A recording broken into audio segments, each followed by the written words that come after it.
بسم اللہ الرحمن الرحیم۔ اعوذ باللہ من الشیطان الرجیم، بسم اللہ الرحمن الرحیم۔ السلام علیکم۔ آج آپ کا میزبان ڈاکٹر کاشف بشیر تفہیم القرآن سیریز کی قسط نمبر 273 کے ساتھ آپ کے سامنے حاضر خدمت ہے، جس میں ہم انشاءاللہ العزیز سورۃ الانبیاء کی آیت نمبر 71 سے لے کر 80 تک کا ترجمہ اور تفسیر آپ کے سامنے پیش کریں گے، اور اس حصے کا موضوع ہے برگزیدہ انبیاء۔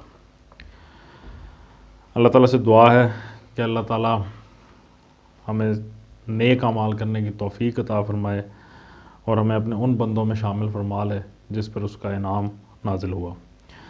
بسم اللہ الرحمن الرحیم۔ وَنَجَّيْنَاهُ وَلُوطًا إِلَى الْأَرْضِ الَّتِي بَارَكْنَا فِيهَا لِلْعَالَمِينَ۔ ترجمہ: اور ہم اسے اور لوط کو بچا کر اس سرزمین کی طرف نکال لے گئے جس میں ہم نے دنیا والوں کے لیے برکتیں رکھی ہیں۔ ہم اسے اور لوط کو۔ تفسیر میں آیا کہ بائبل کے بیان کے مطابق حضرت ابراہیم علیہ السلام کے دو بھائی تھے، نحور اور ہاران۔ حضرت لوط علیہ السلام ہاران کے بیٹے تھے۔ پیدائش باب 11 آیت نمبر 26 اس کا ریفرنس ہے۔ سورہ عنکبوت میں حضرت ابراہیم علیہ السلام کا جو تذکرہ آیا ہے اس سے بظاہر یہی معلوم ہوتا ہے کہ ان کی قوم میں سے صرف ایک حضرت لوط علیہ السلام ہی ان پر ایمان لائے تھے۔ آیت کے آخر میں آیا ہم اس سرزمین کی طرف انہیں لے گئے جس پر ہم نے دنیا والوں کے لیے برکتیں رکھی ہیں۔ تفسیر میں آتا ہے یعنی شام و فلسطین کی سرزمین۔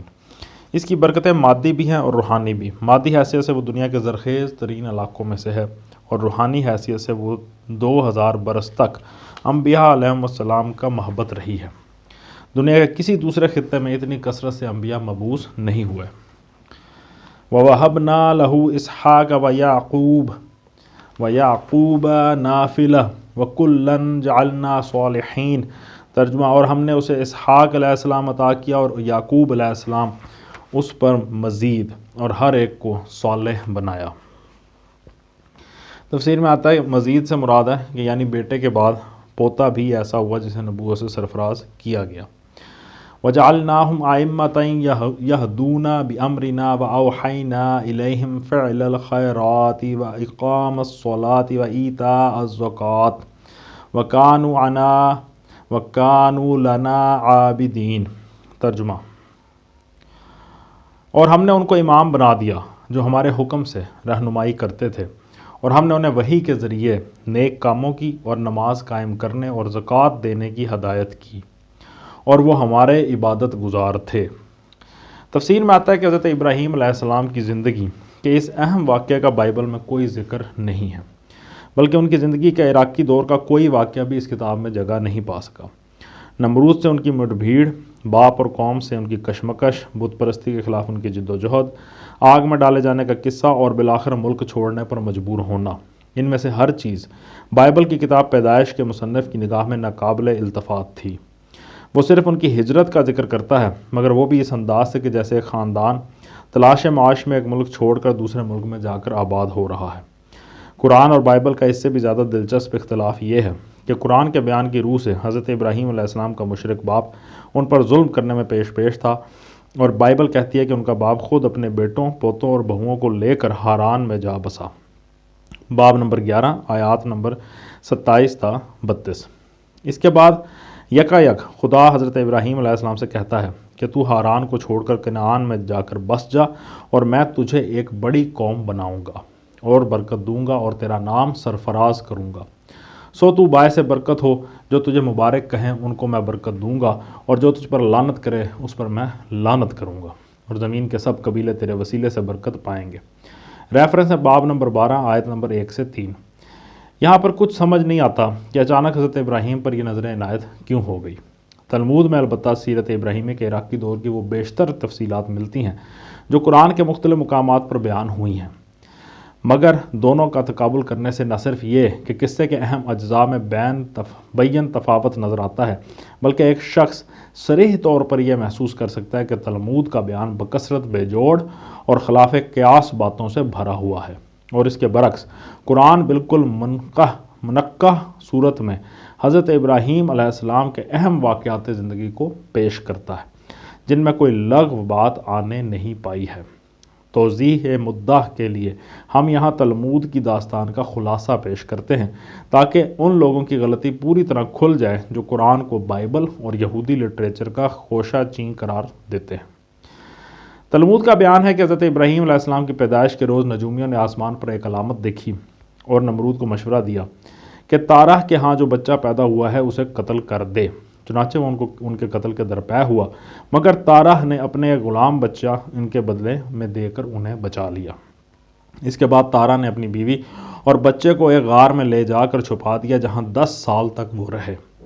11ویں سال حضرت ابراہیم علیہ السلام کو تارہ نے حضرت نوح علیہ السلام کے پاس پہنچا دیا اور 39 سال تک وہ حضرت نوح اور ان کے بیٹے سام کی تربیت میں رہے۔ اسی زمانے میں حضرت ابراہیم علیہ السلام نے اپنی سگی بھتیجی سارہ سے نکاح کر لیا جو عمر میں ان سے 42 سال چھوٹی تھیں۔ بائبل اس کی تصریح نہیں کرتی کہ سارہ حضرت ابراہیم علیہ السلام کی بھتیجی تھیں، نیز وہ دونوں کے درمیان عمر کا فرق بھی صرف 10 سال بتاتی ہے۔ اس کا ریفرنس ہے پیدائش باب نمبر 11 آیت نمبر 29 اور باب 17 کی آیت نمبر 17۔ پھر تلمود کہتی ہے کہ حضرت ابراہیم 50 سال کی عمر میں حضرت نوح کا گھر چھوڑ کر اپنے باپ کے ہاں گئے۔ یہاں انہوں نے دیکھا کہ باپ بت پرست ہے اور گھر میں سال کے 12 مہینوں کے حساب سے 12 بت رکھے ہیں۔ انہوں نے پہلے تو باپ کو سمجھانے کی کوشش کی اور جب اس کی سمجھ میں بات نہ آئی تو ایک روز موقع پا کر اس گھریلو بت خانے کے بتوں کو توڑ ڈالا۔ تارہ نے آ کر اپنے خداؤں کا یہ حال جو دیکھا تو سیدھا نمرود کے پاس پہنچا اور شکایت کی کہ 50 برس پہلے میرے ہاں جو لڑکا پیدا ہوا تھا آج اس نے میرے گھر میں یہ حرکت کی ہے، آپ اس کا فیصلہ کیجئے۔ نمرود نے بلا کر حضرت ابراہیم سے باز پرس کی۔ انہوں نے سخت جوابات دیے۔ نمرود نے ان کو تو فوراً جیل بھیج دیا اور پھر معاملہ اپنی کونسل میں پیش کیا تاکہ صلاح مشورے سے اس مقدمے کا فیصلہ کیا جائے۔ کونسل کے ارکان نے مشورہ دیا کہ اس شخص کو آگ میں جلا دیا جائے۔ چنانچہ آگ کا ایک بڑا الاؤ تیار کرایا گیا اور حضرت ابراہیم علیہ السلام اس میں پھینک دیے گئے۔ حضرت ابراہیم علیہ السلام کے ساتھ ان کے بھائی اور خسر ہاران کو بھی پھینکا گیا، کیونکہ نمرود نے تارہ سے جب پوچھا کہ تیرے اس بیٹے کو تو میں پیدائش ہی کے روز قتل کرنا چاہتا تھا تو نے اس وقت اسے بچا کر دوسرا بچہ کیوں اس کے بدلے قتل کرایا؟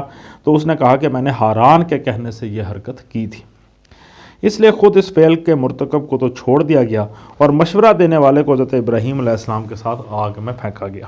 آگ میں گرتے ہی ہاران فوراً جل بھن کر کوئلہ ہو گیا، مگر حضرت ابراہیم علیہ السلام کو لوگوں نے دیکھا کہ اندر اطمینان سے ٹہل رہے ہیں۔ نمرود کو اس معاملے کی اطلاع دی گئی۔ اس نے آ کر جب خود اپنی آنکھوں سے یہ ماجرا دیکھ لیا تو پکار کر کہا کہ آسمانی خدا کے بندے آگ سے نکلا اور میرے سامنے کھڑا ہو جا۔ حضرت ابراہیم علیہ السلام باہر آ گئے۔ نمرود ان کا معتقد ہو گیا اور اس نے بہت سے قیمتی نذرانے ان کو دے کر رخصت کر دیا۔ اس کے بعد تلمود کے بیان کے مطابق حضرت ابراہیم علیہ السلام 2 سال تک وہاں رہے۔ پھر نمرود نے ایک ڈراؤنا خواب دیکھا اور اس کے نجومیوں نے اس کی تعبیر یہ بتائی کہ ابراہیم علیہ السلام تیری سلطنت کی تباہی کا موجب بنے گا، اسے قتل کرا دے۔ اس نے ان کے قتل کے لیے آدمی بھیجے، مگر حضرت ابراہیم علیہ السلام کو خود نمرود ہی کے عطا کیے ہوئے غلام الیعزر نے قبل از وقت اس منصوبے کی اطلاع دے دی اور حضرت ابراہیم علیہ السلام نے بھاگ کر حضرت نوح علیہ السلام کے ہاں پناہ لی۔ وہاں تارہ آ کر ان سے خفیہ طور پر ملتا رہا اور آخر باپ بیٹوں کی یہ صلاح ہوئی کہ ملک چھوڑ دیا جائے۔ حضرت نوح علیہ السلام اور سام نے بھی اس تجویز کو پسند کیا۔ چنانچہ تارہ اپنے بیٹے ابراہیم علیہ السلام اور پوتے لوط اور پوتی اور بہو سارہ کو لے کر ار سے ہاران چلا گیا۔ ریفرنس ہے منتخبات تلمود از ایچ پولانو، لندن، صفحہ نمبر 30 تا 42۔ کیا اس داستان کو دیکھ کر کوئی معقول آدمی یہ تصور کر سکتا ہے کہ یہ قرآن کا ماخذ ہو سکتی ہے؟ کیونکہ قرآن میں ایسی کوئی واقعہ نہیں آیا۔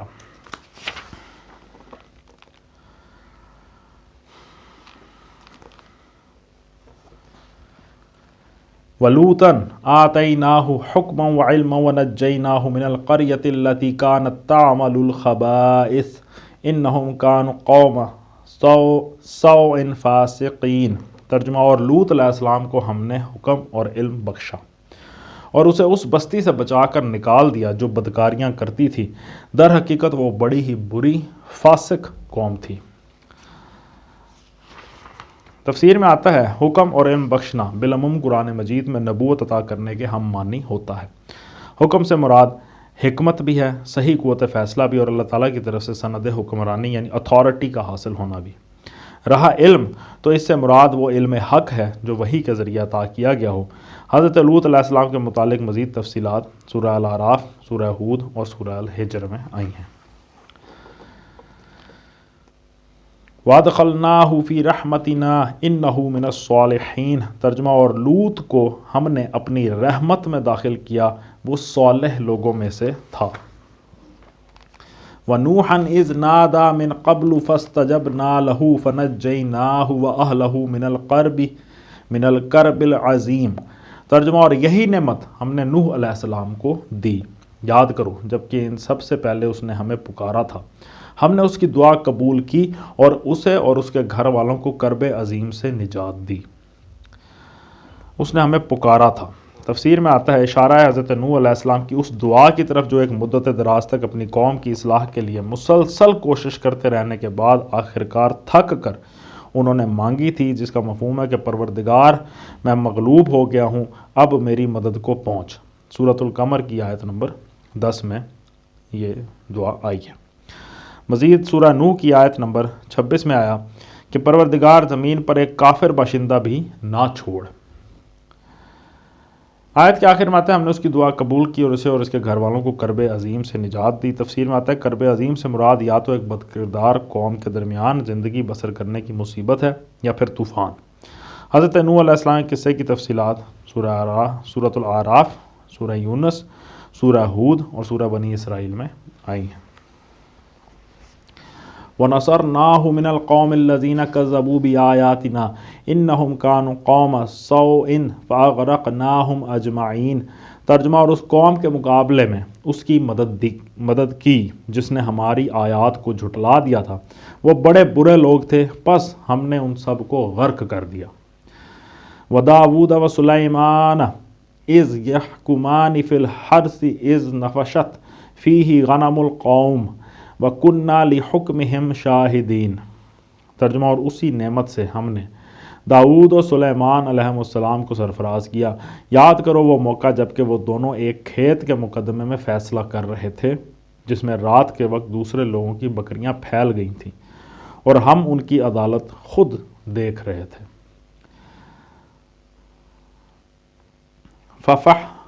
فَفَحَّمْنَاهَا سُلَيْمَانَ وَكُلًّا آتَيْنَا حُكْمًا وَعِلْمًا وَسَخَّرْنَا مَعَ دَاوُودَ الْجِبَالَ يُسَبِّحْنَ وَالطَّيْرَ وَكُنَّا فَاعِلِينَ، ترجمہ اس وقت ہم نے صحیح فیصلہ سلیمان کو سمجھا دیا، حالانکہ حکم اور علم ہم نے دونوں ہی کو عطا کیا تھا۔ داؤد کے ساتھ ہم نے پہاڑوں اور پرندوں کو مسخر کر دیا تھا جو تسبیح کرتے تھے، اس فعل کے کرنے والے ہم ہی تھے۔ تفسیر میں آتا ہے اس واقعے کا ذکر بائبل میں نہیں ہے، جس واقعے کے بارے میں بات ہو رہی ہے کہ ایک عدالت لگی تھی جس کا انہوں نے فیصلہ کیا تھا۔ یہودی لٹریچر میں بھی ہمیں اس کا کوئی نشان نہیں ملا۔ مسلمان مفسرین نے اس کی جو تشریح کی ہے وہ یہ ہے کہ ایک شخص کے کھیت میں دوسرے شخص کی بکریاں رات کے وقت گھس گئی تھیں، اس نے حضرت داؤد کے ہاں استغاثہ کیا، انہوں نے فیصلہ کیا کہ اس کی بکریاں چھین کر اسے دے دی جائیں۔ حضرت سلیمان نے اس سے اختلاف کیا اور یہ رائے دی کہ بکریاں اس وقت تک کھیت والے کے پاس رہیں جب تک بکری والا اس کے کھیت کو پھر سے تیار نہ کر دے۔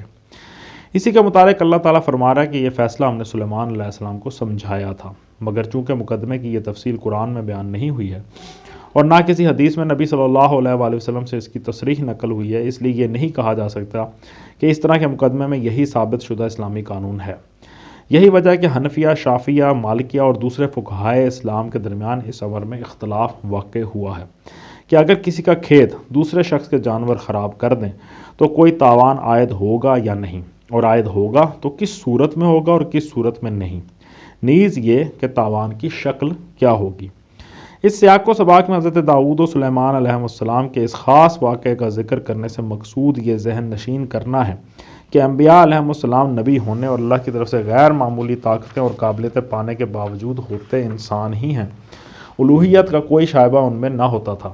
اس مقدمے میں حضرت داؤد کی رہنمائی وحی کے ذریعے سے نہ کی گئی اور وہ فیصلہ کرنے میں غلطی کر گئے۔ حضرت سلیمان علیہ السلام کی رہنمائی کی گئی اور انہوں نے صحیح فیصلہ کیا، حالانکہ نبی دونوں ہی تھے۔ آگے ان دونوں بزرگوں کے جن کمالات کا ذکر کیا گیا ہے وہ بھی یہی بات سمجھانے کے لیے ہے کہ یہ وہی کمالات تھے اور اس طرح کے کمالات کسی کو خدا نہیں بنا دیتے۔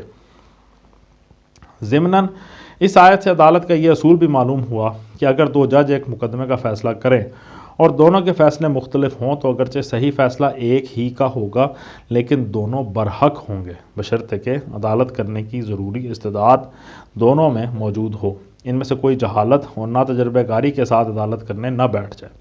نبی صلی اللہ علیہ وآلہ وسلم نے اپنی احادیث میں اس بات کو اور زیادہ کھول کر بیان فرما دیا ہے۔ بخاری میں حضرت عمرو بن العاص رضی اللہ تعالیٰ عنہ کی روایت ہے کہ حضور صلی اللہ علیہ وآلہ وسلم نے فرمایا کہ اگر حاکم اپنی حد تک فیصلہ کرنے کی پوری کوشش کرے تو صحیح فیصلہ کرنے کی صورت میں اس کے لیے دوہرا اجر ہے اور غلط فیصلہ کرنے کی صورت میں اکہرا اجر ہے۔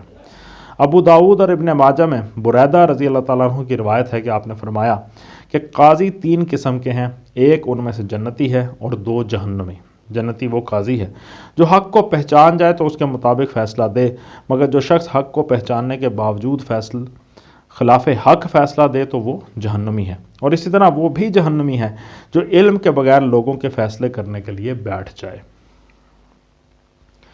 آیت کے دوسرے حصے میں آیا کہ داؤد کے ساتھ ہم نے پہاڑوں اور پرندوں کو مسخر کر دیا تھا جو تسبیح کرتے تھے۔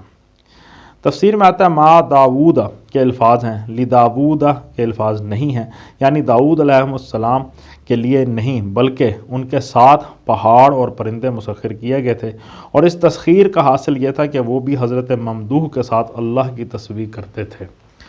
یہی بات سورہ صوات میں بیان کی گئی ہے جہاں پہ آیا کہ ہم نے اس کے ساتھ پہاڑوں کو مسخر کر دیا تھا کہ صبح و شام تسبیح کرتے تھے، اور پرندے بھی مسخر کر دیے تھے جو اکٹھے ہو جاتے تھے، سب اس کی تسبیح کو دہراتے تھے۔ سورہ سبا میں اس کی مزید وضاحت یہ ملتی ہے، پہاڑوں کو ہم نے حکم دیا کہ اس کے ساتھ تسبیح دہراؤ، اور یہی حکم پرندوں کو دیا۔ ان ارشادات سے جو بات سمجھ میں آتی ہے وہ یہ ہے کہ حضرت داؤد علیہ السلام جب اللہ کی حمد و ثنا کے گیت گاتے تھے تو ان کی بلند اور سریلی آواز سے پہاڑ گونج اٹھتے تھے، پرندے ٹھہر جاتے تھے اور ایک سماع بند جاتا تھا۔ اس معنی کی تائید اس حدیث سے ہوتی ہے جس میں ذکر آیا کہ ایک مرتبہ حضرت ابو موسیٰ اشعری جو غیر معمولی طور پر خوش آواز بزرگ تھے قرآن کی تلاوت کر رہے تھے، نبی صلی اللہ علیہ وآلہ وسلم دور سے گزرے تو ان کی آواز سن کر کھڑے ہو گئے اور دیر تک سنتے رہے۔ جب وہ ختم کر چکے تو آپ نے فرمایا، یعنی اس شخص کو داؤد کی خوش آوازی کا ایک حصہ ملا ہے۔ وَعَلَّمْنَاهُ صَنْعَةَ لَبُوسٍ لَكُمْ لِتُحْصِنَكُمْ مِنْ بَأْسِكُمْ فَهَلْ أَنْتُمْ شَاكِرُونَ۔ ترجمہ، اور ہم نے اس کو تمہارے فائدے کے لیے زرہ بنانے کی صنعت سکھا دی تھی تاکہ تم کو ایک دوسرے کی مار سے بچائے، پھر کیا تم شکر گزار ہو؟ زرہ سورہ سبا میں مزید تفصیل یہ ہے، اور ہم نے لوہے کو اس کے لیے نرم کر دیا اور اس کو ہدایت کی کہ پوری زرہیں بنا اور ٹھیک انداز سے کڑیاں جوڑ۔ اس سے معلوم ہوتا ہے کہ اللہ تعالیٰ نے حضرت داؤد علیہ السلام کو لوہے کے استعمال پر قدرت عطا کی تھی اور خاص طور پر جنگی اغراض کے لیے زرہ سازی کا طریقہ سکھایا تھا۔ موجودہ زمانے کی تاریخی و عصری تحقیقات سے ان آیات کے معنی پر جو روشنی پڑتی ہے وہ یہ ہے کہ دنیا میں لوہے کے استعمال کا دور آئرن ایج سن 1200 سے سن 1000 قبل مسیح کے درمیان شروع ہوا ہے، اور یہی حضرت داؤد علیہ السلام کا زمانہ ہے۔ اول شام اور ایشیائی کوچک کی ہتی قوم، ہٹیز جن کو کہتے ہیں، کو جس کے عروج کا زمانہ سن 2000 قبل مسیح سے سن 1200 قبل مسیح تک رہا، لوہے کے پگھلانے اور تیار کرنے کا ایک پیچیدہ طریقہ معلوم ہوا اور وہ شدت کے ساتھ اس کو دنیا بھر سے راز میں رکھے رہے۔ مگر اس طریقے سے جو لوہا تیار ہوتا تھا وہ سونے چاندی کی طرح اتنا قیمتی ہوتا تھا کہ عام استعمال میں نہ آ سکتا تھا۔ بعد میں فلسطینیوں نے یہ طریقہ معلوم کر لیا اور وہ بھی اسے راز ہی میں رکھتے رہے۔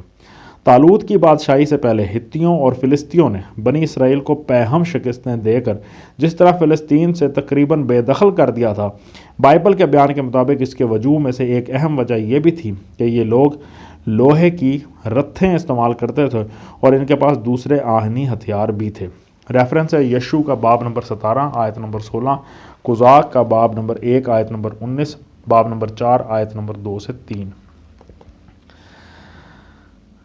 سن 1020 قبل مسیح میں جب طالوت خدا کے حکم سے بنی اسرائیل کا فرما روا ہوا تو اس نے پیہم شکستیں دے کر ان لوگوں سے فلسطین کا بڑا حصہ واپس لے لیا، اور پھر حضرت داؤد علیہ السلام سن 1004 سے سن 965 قبل مسیح نے نہ صرف فلسطین و شرق اردن بلکہ شام کے بھی بڑے حصے پر اسرائیلی سلطنت قائم کر دی۔ اس زمانے میں آہن سازی کا وہ راز جو ہتھیوں اور فلسطینیوں کے قبضے میں تھا بے نقاب ہو گیا، اور صرف بے نقاب ہی نہ ہوا بلکہ آہن سازی کے ایسے طریقے بھی نکل آئے جن سے عام استعمال کے لیے لوہے کی سستی چیزیں تیار ہونے لگیں۔ فلسطین کے جنوب میں ادوم کا علاقہ خام لوہے آئرن اور کی دولت سے مالا مال ہے، اور حال میں آثار قدیمہ کی جو کھدائیاں اس علاقے میں ہوئی ہیں ان میں بکثرت ایسی جگہوں کے آثار ملے ہیں جہاں لوہا پگھلانے کی بھٹیاں لگی ہوئی تھیں۔ عقبہ اور ایلا سے متصل حضرت سلیمان کے زمانے کی بندرگاہ اسیون جابر کے آثار قدیمہ میں جو بھٹی ملی ہے اس کے معائنے سے اندازہ کیا گیا ہے کہ اس میں بعض وہ اصول استعمال کیے جاتے تھے جو آج جدید ترین زمانے کی بلاسٹ فرنس میں استعمال ہوتے ہیں۔ اب یہ ایک قدرتی بات ہے کہ حضرت داؤد علیہ السلام نے سب سے پہلے اور سب سے بڑھ کر اس جدید دریافت کو جنگی اغراض کے لیے استعمال کیا ہوگا، کیونکہ تھوڑی ہی مدت پہلے آس پاس کی دشمن قوموں نے اسی لوہے کے ہتھیاروں سے ان کی قوم پر عرصہ حیات تنگ کر دیا تھا۔ آیت کے آخر میں ایک سوال ہے کہ پھر کیا تم شکر گزار ہو، یعنی کہ حضرت داؤد کے متعلق یہ ساری جو باتیں آئیں اور ان کا جو اللہ تعالیٰ نے ان کو نعمتیں دی تھیں اس حوالے سے اللہ تعالیٰ سوال کرتا ہے کیا تم شکر گزار ہو۔ صدق اللہ العلی العظیم۔ الحمدللہ آج ہم نے سورۃ الانبیاء کی آیت نمبر 80 تک کا ترجمہ اور تفسیر آپ کے سامنے پیش کرنے کی کوشش کی ہے۔ اللہ تعالیٰ سے دعا ہے کہ اللہ تعالیٰ ہماری اس کوشش کو قبول فرمائے، ہمارے پڑھنے کو، آپ کے سننے کو قبول فرمائے، اور اس کی برکت سے ہماری زندگیوں میں مثبت تبدیلیاں رونما ہوں۔ اسی دعا کے ساتھ آپ سے اجازت چاہیں کہ اپنا بہت خیال رکھیں۔ آپ لوگوں کا بہت بہت شکریہ۔ اللہ حافظ۔